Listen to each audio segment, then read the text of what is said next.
le fossé entre les dirigeants et le peuple togolais est de plus en plus profond au fil des jours. À quelques semaines de la rentrée scolaire, les parents, d'un côté, se tiennent la tête en raison des difficultés économiques, de l'autre les enseignants, en même temps parents et acteurs de l'éducation, s'inquiètent du sort à eux réservé. Pendant ce temps, le gouvernement, lui, croit accompagner les parents en produisant tout simplement une liste de fournitures de la maternelle à la classe de terminale. C'est à travers une note d'information N-001/2024/MEPST/K/SG en date du 12 juillet 2024, visée par le directeur du cabinet du ministère des enseignements primaires, secondaires et techniques que l'on découvre ce que le gouvernement considère comme une mesure d'accompagnement des parents d'élèves.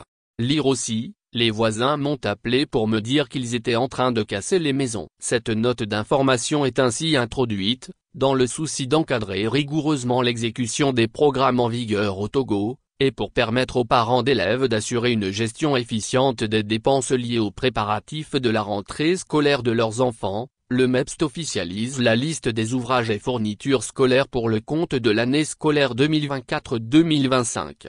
Il ressort de ce document que les parents d'élèves sont désormais à même de savoir au préalable le budget à constituer pour offrir les fournitures à leurs enfants, un fait qui n'est pas banal.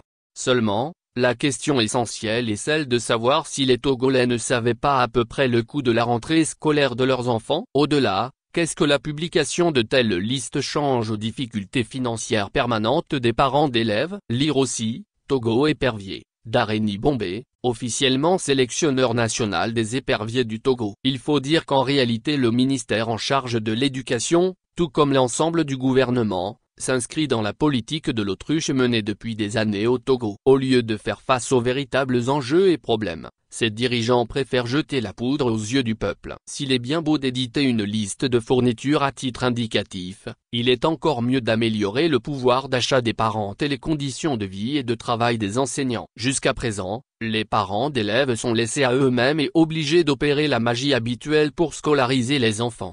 La vie des travailleurs du public comme ceux du privé est beaucoup plus difficile avec des prélèvements pour une assurance maladie universelle, AMU, inexistante, le coût du carburant et du gaz de cuisine à des niveaux records, et se taira.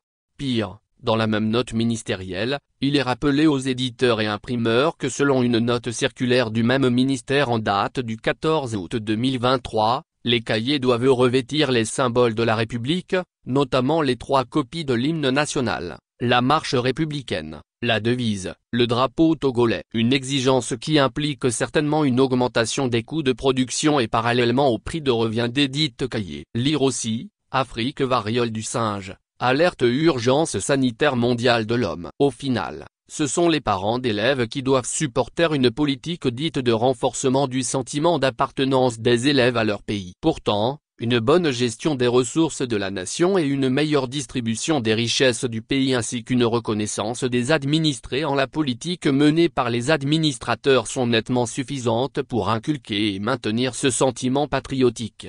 Il faudra peut-être s'attendre à des mesures comme l'instauration de pagnes traditionnels en guise de tenue scolaire à l'image de ce qui est fait au Burkina Faso, puisque le patriotisme chanté par les Alliances des États du Sahel est devenu le refrain du régime de Lomé.